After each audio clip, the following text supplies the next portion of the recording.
Let your side go, John. Let's see. Your side needs to come up like a ½ inch to an inch. Just a little bit, yeah. Let's finish with this. Go.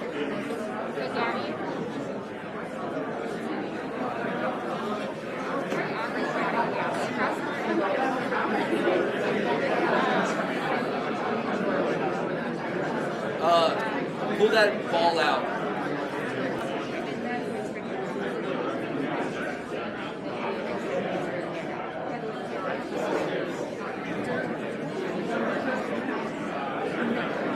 Yeah. I could also just be crazy. I could also be crazy. No, that actually works. And I should have. Hey, we just lost the lead. Check 1, 2 from the VOG. Hey. That's good. Hey, let's get these squares. Yeah. No, I wanted that one's. So, I think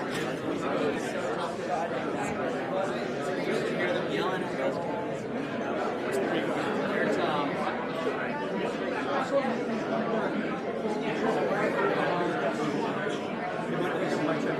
yeah. So I can swear and everything. Push it that way. Just a tad. Keep the angle, just push it back a tad. And then, John, move your side back a little bit. Yeah, just your look. It's not just a tad, John. Yeah. That's good. Okay. All right, guys. Thank you. Let's get cleared. Let's get set. Hey, get your final check in.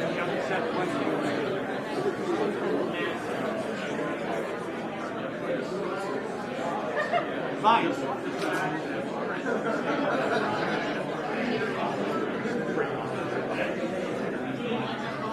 Check 1, 2. Testing 1, 2, 3, 4. Good evening, everybody. Check 1, 2, 3, 4. Good evening, everyone. Mic check. Brian, let me know when you're good. Good? Okay. Square with the TVs. Are we square with the TVs? I think, yeah. All right, good. Thanks, guys. Yes. Since you moved, you got a little bit up here. Where you at? Top there, right there on the left. Yeah, all right. Yeah. That's our lights. No. So let's get up with them a little bit more. It's these over here aren't in the. Yeah. Sorry.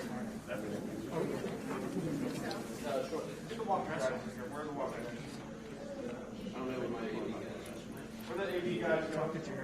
Right here. Jeremy? All right.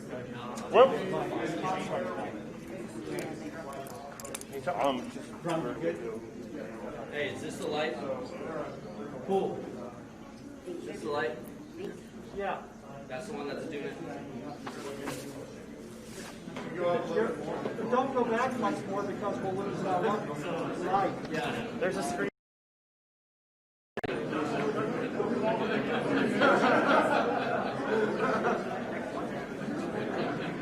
How's that? Still got the other one. It's that far one too. Is this one still playing?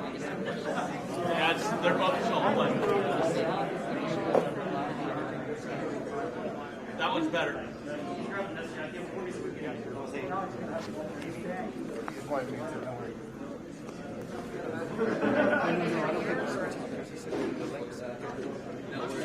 I hear it too.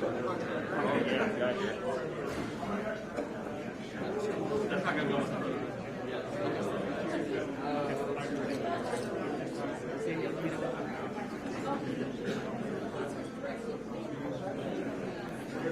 Okay, but I mean, as far as the colors and everything, everything's happy. Okay, awesome. Thank you.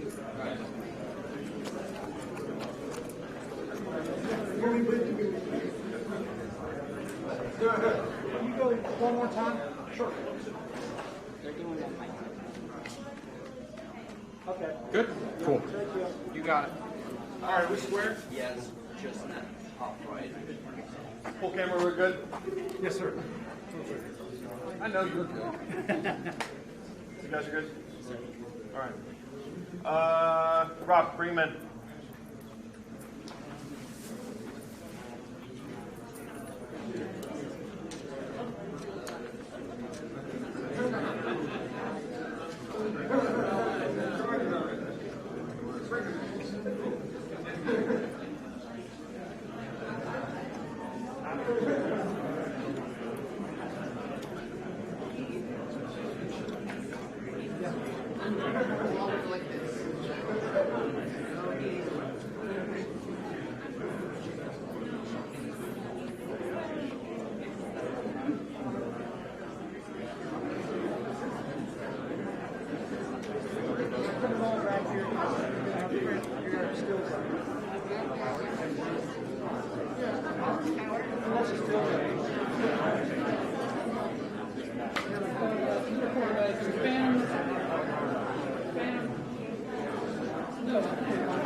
Hey, Gabby, can I stick this over there? Is that okay? I'll do it.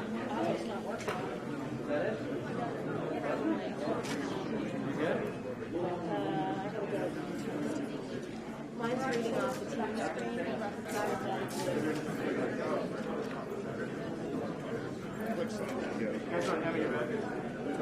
Yeah, go ahead.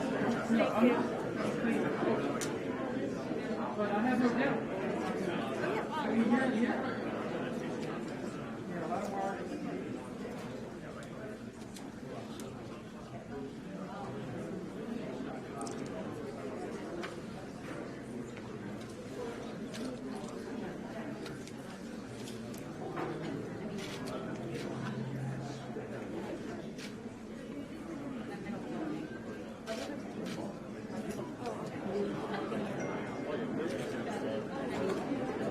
Yeah, I guess we have a little bit of time.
higher it is, the less noticeable. Yeah.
Ladies and gentlemen, the President of the United States, Donald J. Trump.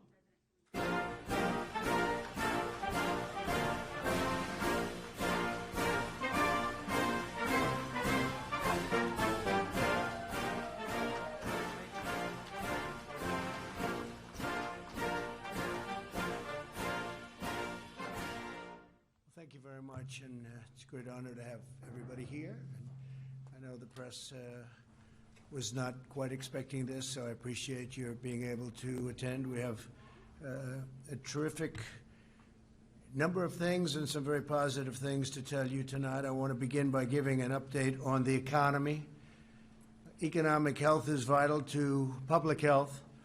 That's why our strategy to kill the China virus is focused on protecting those at greatest risk, while allowing younger and healthy Americans to safely return to work and safely return to school, very important.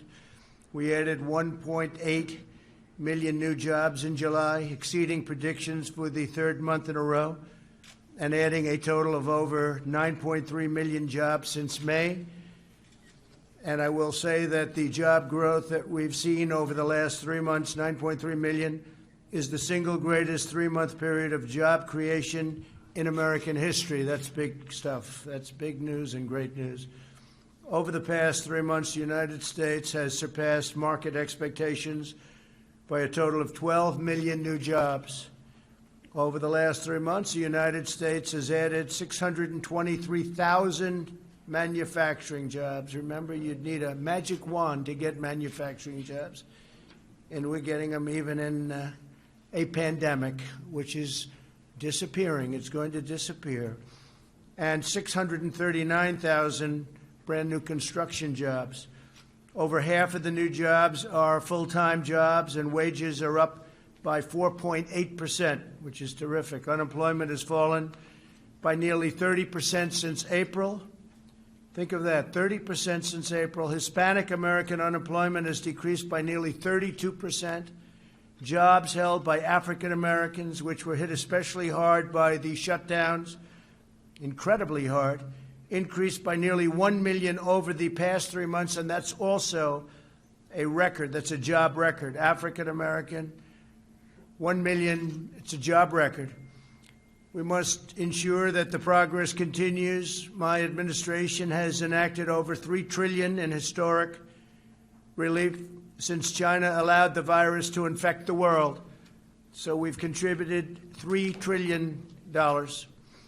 My administration continues to work in good faith to reach an agreement with Democrats in Congress that will extend unemployment benefits, provide protections against evictions. A terrible thing happens with evictions, not fair. It wasn't their fault that we were infected with this disease from China. And get relief to American families. Yet tragically, Nancy Pelosi and Chuck Schumer continue to insist on radical left-wing policies that have nothing to do with the China virus, nothing to do with it at all. So you have a virus that comes in, and you have people in Congress that don't want to help our people. If Democrats continue to hold this critical relief hostage, I will act under my authority as president to get Americans the relief they need. And what we're talking about is deferring the payroll tax for a period of months till the end of the year, and I can extend it at a certain period. Hopefully I will be here to do the job. We're going to do the job. We've been doing a job like nobody could. Nobody would, actually. And so we're going to have the payroll tax go till the end of the year, and it'll be retroactive to July 1st. So we're going to go back to July 1st, and it'll go to the end of the year, payroll tax. At the end of the year, it may be extended.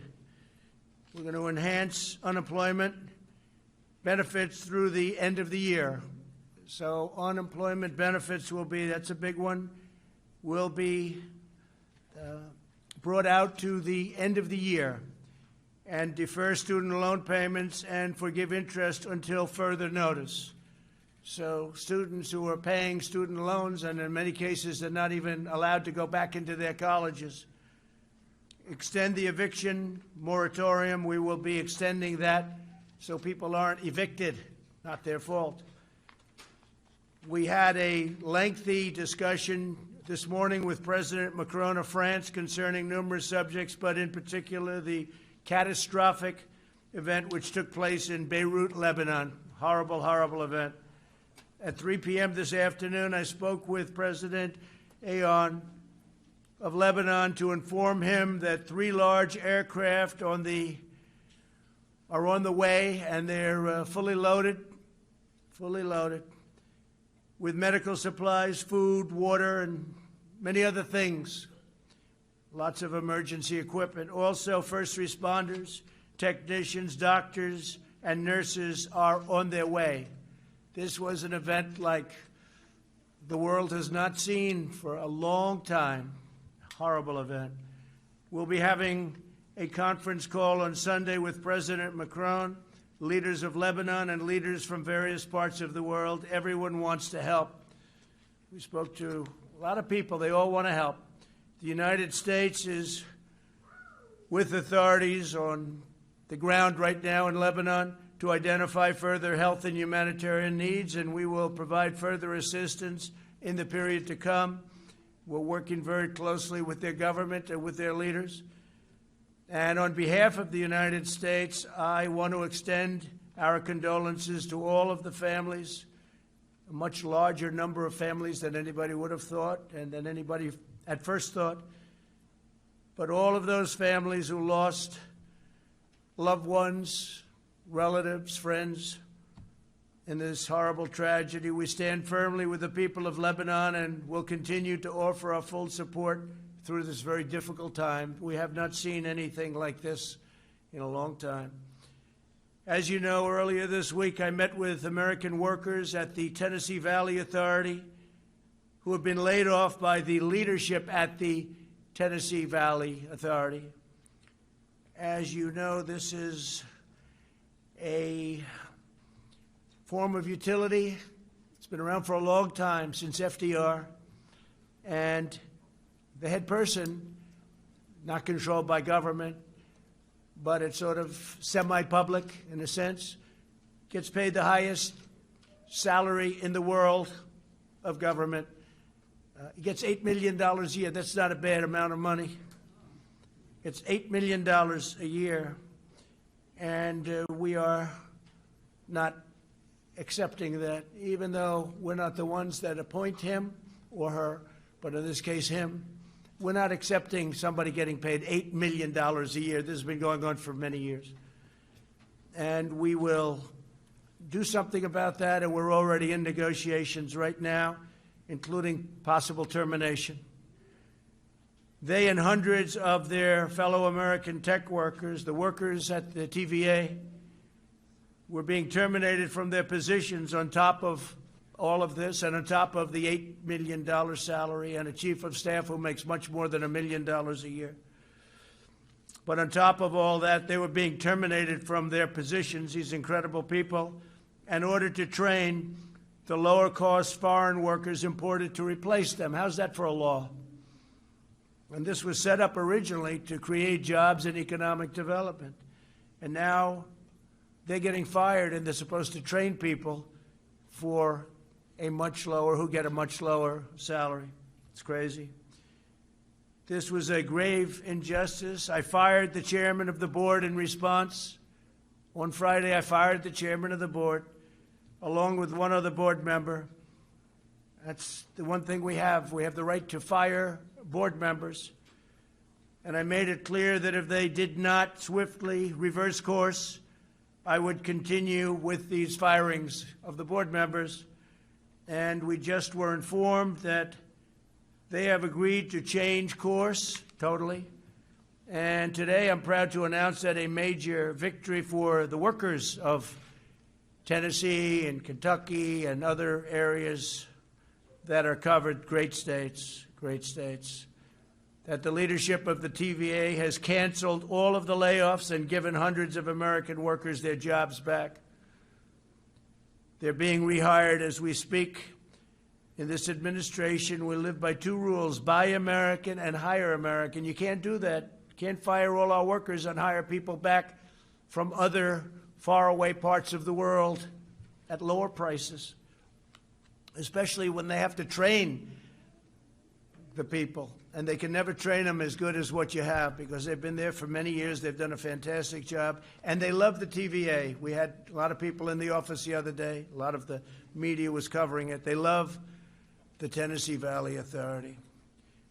So, and they're so proud to work for it.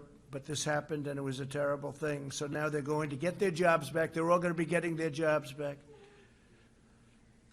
Nearly every nation on earth continues to combat the virus. A number of countries are seeing a surge in new cases, including Japan, the Philippines, major parts of Europe. Cases continue to surge in Latin America. It's right now the most infected place anywhere in the world. They've more than doubled in recent days. Latin America is doing very little testing. They're not really equipped to do that. It's tough. In the United States, more than 80% of jurisdictions report declining cases. We're doing very well. You don't hear that too often from the media, but we're doing very well. We have a very large country, very complex country in a sense. More than half of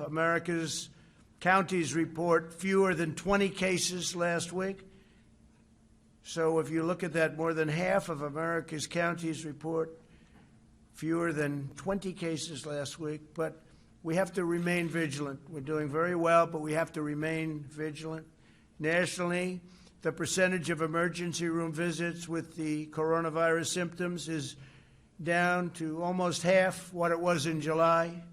The southern states that were very strong hotspots not long ago, Arizona, Texas, Florida, continued to show significant improvement, including increased availability of hospital beds.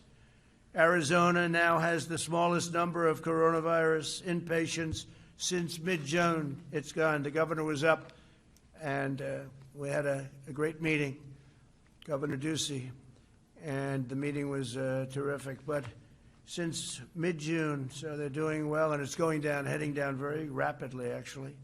Texas is stabilizing and improving rapidly with some progress in the Rio Grande Valley and other communities along the border with Mexico that had shown the biggest increases in hospitalizations and deaths. Florida is also stabilizing. Its statewide positive test rate continues to decrease from 13% on July 23rd to 8% this week. Florida's done very well. It's going down. It's heading down actually quite rapidly. And even Miami, which was the hottest spot in Florida, is heading downward.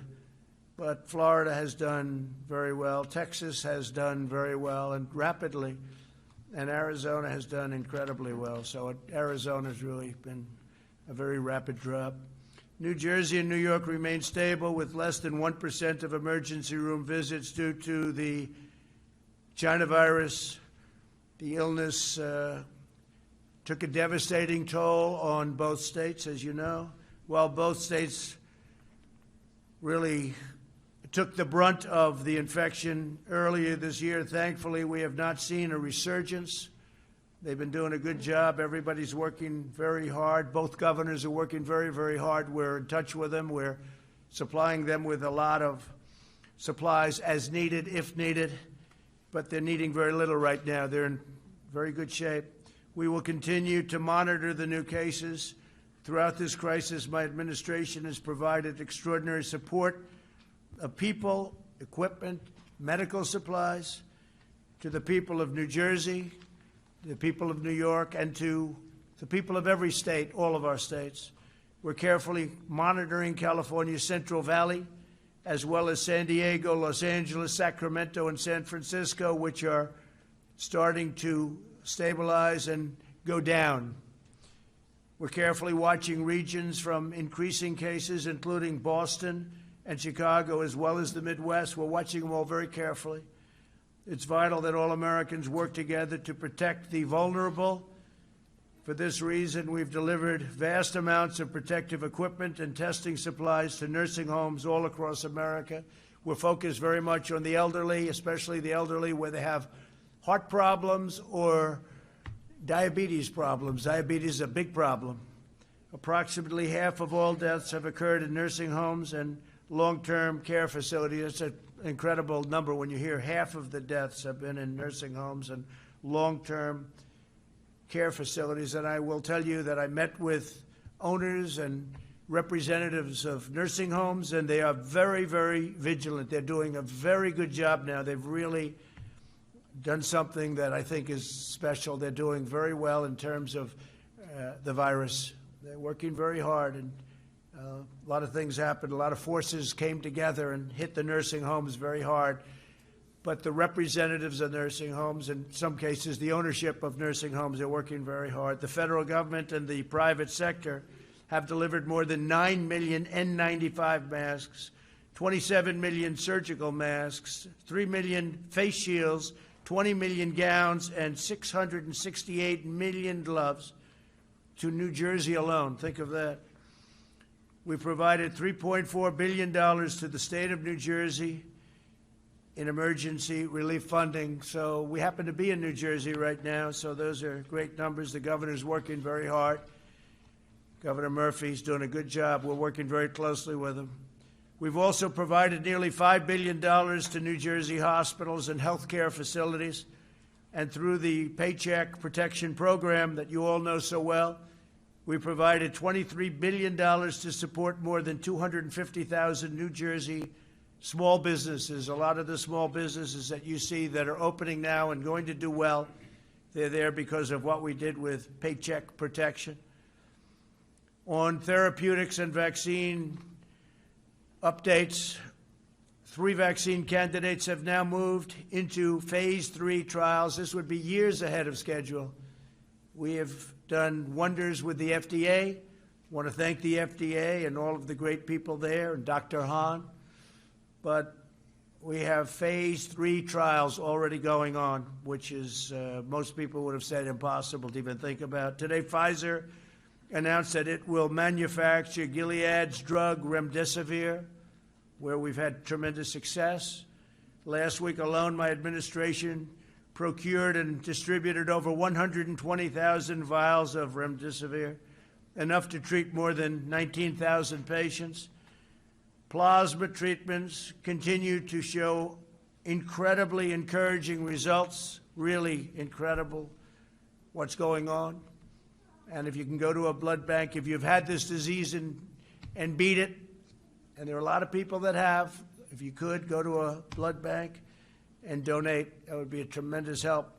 The United States is only 5% of the world's population, but we have conducted over 25% of the world's testing. Think of that, 5%, and we've given 25% of the world's testing.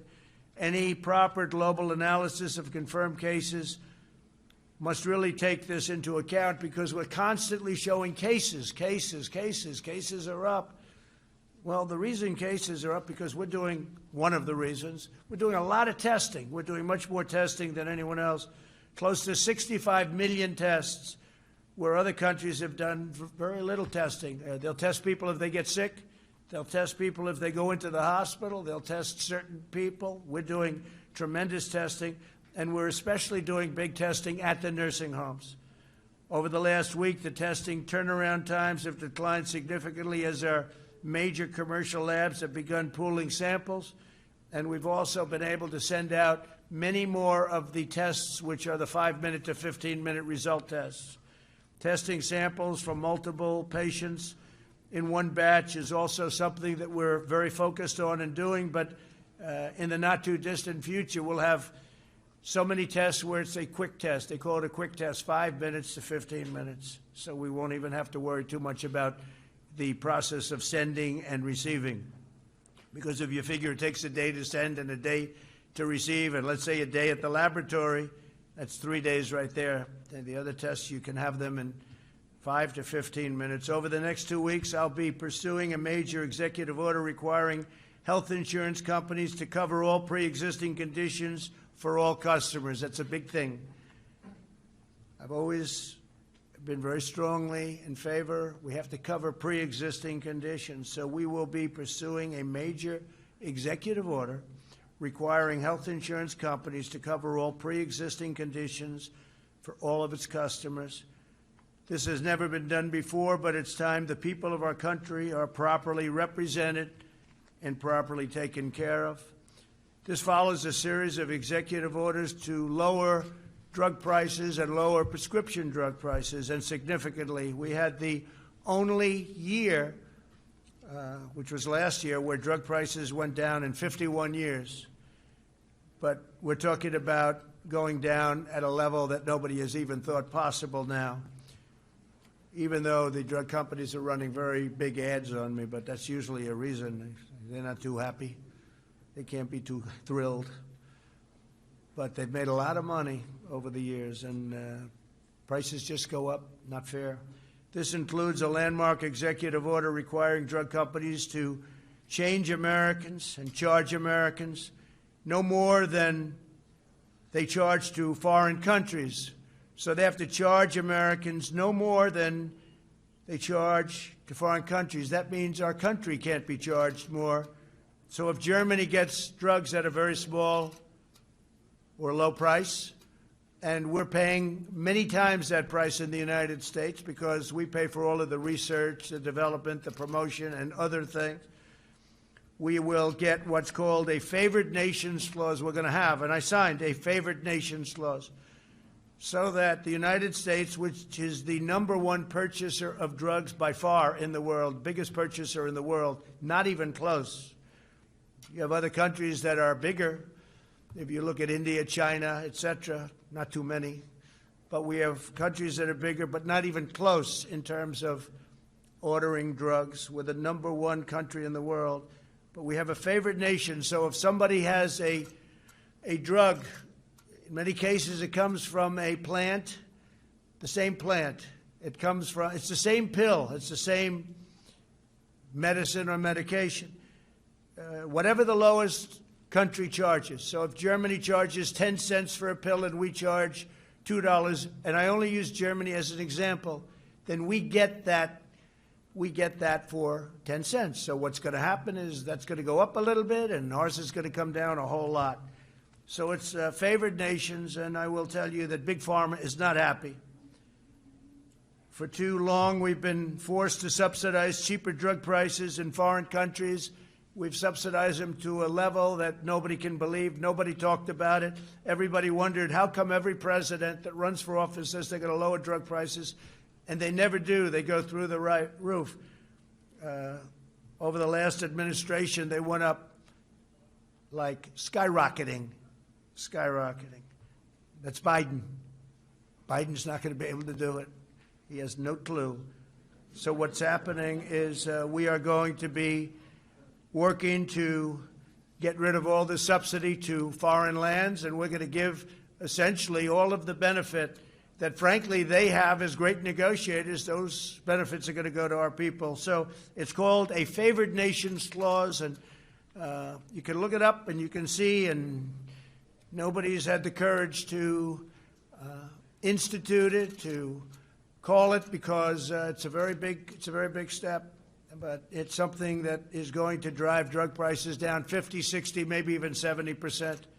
Talking about numbers that are unbelievable. I also signed an executive order stopping middlemen from taking advantage of Medicare patients by charging higher prices to them and pocketing the discounts for themselves. These are some of the richest people in the world. Everyone talked about middlemen. I've heard about them for years on prescription drug prices. Middlemen. I guess you'd have to say, to be politically correct, middlemen and women. But you never heard the middle woman before. You heard middlemen. That's the term. And, you know, say what you want about the drug companies, but at least the drug companies produce a product. They produce the pill. They produce the medicine, the medication. But these people make billions and billions of dollars. I don't know who they are, but they're very rich. But they won't be so rich anymore. This executive order requires these $30 billion in discounts to go straight to the American patients. So the middleman's going to be knocked out, and I'm going to lose a lot of friends, even though I have no idea who these people are. On opioids, I'm pleased to announce that my administration invested an additional $100 million to fight the opioid crisis in rural America. In the midst of the China virus pandemic, we also keep fighting to end the opioid epidemic, and we've done very well. It was prior to the virus, we were down 18, 19, and 20%. But when you think about it, that means that you have 80%, and that's not acceptable. The wall is going up. We have 276 miles of wall. It's having a tremendous impact on drugs coming into our country already. It'll be finished toward the end of the year. And it's had a very, very big impact. On Portland, finally, I'd like to address that situation. Portland is a disaster. It's been a disaster for many, many years. Brave federal law enforcement officers single-handedly, they single-handedly saved the federal courthouse in Portland from lawless rioters and agitators and anarchists. That's what they are. You know, when you find Molotov cocktails in somebody's knapsack and they say, no, I'm just here to have a good time. These are really sick, disturbed people. The disgraced mayor of the city has ordered the police to stand down in the face of rioters, leaving his citizens at the mercy of this mob. He was at the mercy of the mob, too. If you saw him go out there the other day, it was terrible.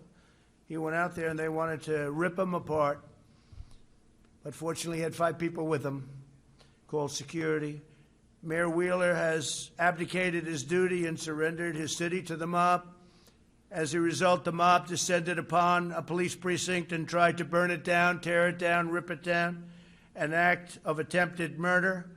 Left-wing violent extremism poses an increasing threat to our country, and we stop it. You have no idea how much we stop, but it's an ideology we have to stop. When you commit arson, this is a quote from the mayor. He's come a long way, just made this quote. When you commit arson with an accelerant in the attempt to burn down a building that is occupied by people who have intentionally been trapped inside, you're not a demonstrator or you're not demonstrating, said Mayor Whalen. You are attempting to commit murder. That's come a long way. He's come a long way when he made that statement. What you're seeing in Portland is the radical left's agenda in action. Portland is their roadmap for America. If the radical left gets in and they treat Joe Biden as a puppet, he's merely a puppet. But if the radical left gets in, they look at Portland as a thing that they want. That's what they want. Why? Who knows? Doesn't matter. It's a different thinking, but it's a mess. And I want to thank Homeland Security. They've done a fantastic job. We had our people go in. They stopped any intrusion into the courthouse, and the courthouse was saved, and other federal buildings were saved. And we would like to be asked by the mayor and the governor. We will go in and stop the problems in Portland in 24 hours, just like we did in Minneapolis after they really hurt that city. But the National Guard went in and did a phenomenal job. It was over in 3 hours. After watching 6 days of horror, it ended in 3 hours. You all saw the scene of them walking right down the street. It was actually an unfortunate view, but an incredible view of how to do things. So we would be able to solve the Portland situation immediately, but we are supposed to be asked. If we're not asked, and if it continues, we'll have to make a decision. But it's a very easy thing for us to do. We could stop it very quickly. It's been going on now for 76 days. But our buildings are very secure. If the Democrats controlled in Washington, the Democrats' control of Washington, they'd pass, with all of the things they do, legislation gutting every single police department in America. They truly do. Many of these people wanted to fund the police department. At a minimum, they're going to stop money from going to the police department, but in many cases, they actually wanted to fund completely the police department. No city, no town, and no suburb would be safe. Your suburbs would be a disaster. Your cities, your towns would be a disaster. They want every city to be a Portland or to be a Chicago, which is totally out of control, and we're waiting for the mayor. We've sent people in to help them from an intelligence standpoint, but we're waiting for them to call the governor, the mayor. We could do a very good job in Chicago. Nobody's ever seen anything like that in this country. And yet, nationwide, numbers are good despite the Chicagos and the Portlands, and frankly, the New Yorks, when you look at what's happened in New York. 348% increase in the last number of months.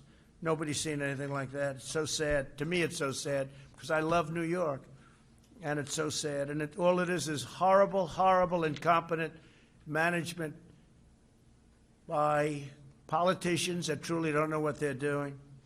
So just like we saved the courthouse, we will save the United States of America.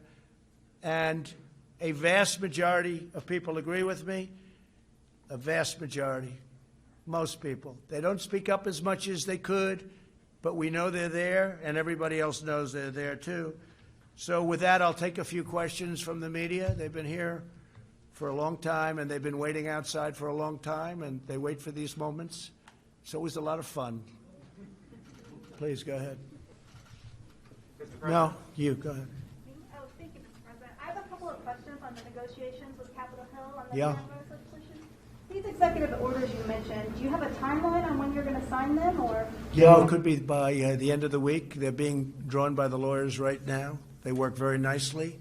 It would be nice to be able to do it with the Democrats, but they're really just interested in one thing, and that's protecting people that have not done a good job in managing cities and states, and nothing to do with COVID, nothing to do with, or little to do.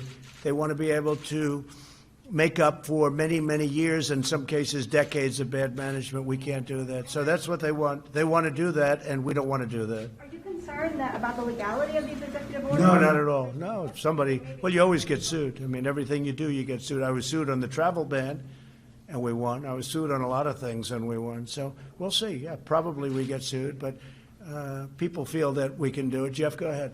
Thank you, sir. Mr. President, the intelligence agencies today said that Russia is already meddling in this year's election to hurt Joe Biden, and that China is considering meddling to hurt you. Do you believe that intelligence, and what do you plan to do about it? It could be. I mean, I could be very much. I think that the last person Russia wants to see in office is Donald Trump, because nobody's been tougher on Russia than I have ever. That's not what intelligence. Well, I don't care what anybody says. Nobody with any common sense would say, do it. Look at what we've done with our military. Look at what we've done in exposing the pipeline with billions of dollars going to Russia. Look at all of the things we've done with NATO, where I've raised $130 billion a year from countries that were delinquent, and now they're paying all of this money. And the 130, by the way, $130 billion, not million, billion, goes to $400 billion over a few years. And that's all money to protect against Russia. China would love us to have an election where Donald Trump lost to Sleepy Joe Biden. They would dream. They would own our country. If Joe Biden was president, China would own our country. And you said another country. What was the third country? No, just those two. No, you didn't. You didn't say that in the report. The report said Iran also, but you didn't say that. Iran would love to see me. Iran would love to see me not be president. And I'll make this statement: if and when we win, we will make deals with Iran very quickly. We'll make deals with North Korea very quickly. And whatever happened to the war in North Korea, you haven't seen that, have you? If I didn't win the election in 2016, our country would now be, maybe it would be over by now, but in war with North Korea. Everybody said, oh, Trump will get us in war. No, just the opposite. And we actually have a relationship with North Korea, which is something that was never established by the previous administration. You would have been in war with North Korea, and it would have been a very bad war. So North Korea, whether you look at Iran, every one of them will make a deal with us very quickly. Iran is dying to make a deal, but they want to see, because they'd much rather make a deal with Biden, because if they make a deal with the United States, if China makes a deal with the United States with Biden in charge, they would own our country. Look what I've done. I've taken billions, tens of billions of dollars from China. China was having the worst year they've had in 67 years, and we were having the best year we've ever had, with big tax cuts, with big regulation cuts. We've rebuilt our military. We became independent in terms of energy. We're the energy leader of the world. We were having the best year we've ever had. By the way, African American, Asian American, Hispanic American unemployment numbers, the best in the history of our country. All things, and many other groups too, including women, including high school diploma, no high school diploma, college diploma. Everybody was doing better. The last thing that Russia wants, and China wants, and Iran wants would be for Donald Trump to win. Yes, please. Just to follow up, what do you plan to do about that interference, sir? Well, we're going to look at it very closely. You're telling me that this came out a little while ago, and I've heard that it came out. It came out just a little while ago, and we're going to look at that very closely. But you started off with Russia. Why don't you start off with China? Do you think China's maybe a bigger threat? I mean, I think maybe it is. I mean, you'll have to figure it out. But we're going to watch all of them. We have to be very careful. The biggest risk that we have is mail-in ballots, because with the mail-in ballots, called universal mail-in ballots, it is a much easier thing for a foreign power, whether it's Russia, China, Iran, North Korea, many others, people, countries you wouldn't expect. It's much easier for them to forge ballots and send them in. It's much easier for them to cheat with universal mail-in ballots. So I think one of the things we'll have to look at is exactly that. But that's a big problem. That's a big problem. You saw in New York they called the winner, but they have no idea what the vote is. Please, go ahead. Mr. President, we've watched these negotiations go on for weeks. Do you think if you had been more directly involved, we would be in a different position? No, I'm totally involved. No, they call me all the time. They tell me how they're doing with Nancy and Chuck. But in my opinion, they're just using it as an excuse to try and, Chuck Schumer came out with a strong statement today that you have to get back into school because it's good for the economy. But he doesn't do it. He doesn't practice what he preaches. No, my people, Steve Mnuchin and our wonderful chief of staff, Mark Meadows, they're constantly on the phone with me. I'm totally involved with it, and we are going to do it in a way that's just much easier. We gave them their chance, but they view it as an election enhancement. You talk about foreign countries cheating on the election. Well, the Democrats are cheating on the election because that's exactly what they're doing. If you look at what they're doing even with these negotiations, that's an influence and an unfair influence on an election. But we're going to win anyway. Yeah, please go ahead. When was the last time you spoke to Speaker Pelosi, though? We're at this historic moment. Why haven't you spoken Well, to her? we'll see. We'll see what happens. But right now, they're not ready. And they're not ready because, frankly, I don't think they care about people. I think they care about their politicians that have done a terrible job running the cities and states, Democrat cities and states, that are bleeding money, that have been so badly run. You take a look at Baltimore, and you take a look at so many different cities, including the ones I've already mentioned. Take a look at what's going on. And they want lots of money to keep it going. For many years they've been bad. So all I'm doing is we're having it out. We're finally having it out. Yeah, please. Mr. President, if you go ahead on your own on unemployment insurance, I'm wondering both where you're going to get the money to pay for that without Congress, and will people still get $600 a week? We have the money. We have the money. They'll still get $600 a week? I won't say that yet. You'll see that when it happens, but we have the money. Will you say what number? We have it, Justin. We have plenty of money. Yeah, please go ahead. Thank you, Mr. President. You said that the pandemic is disappearing, but we lost 6,000 Americans this week.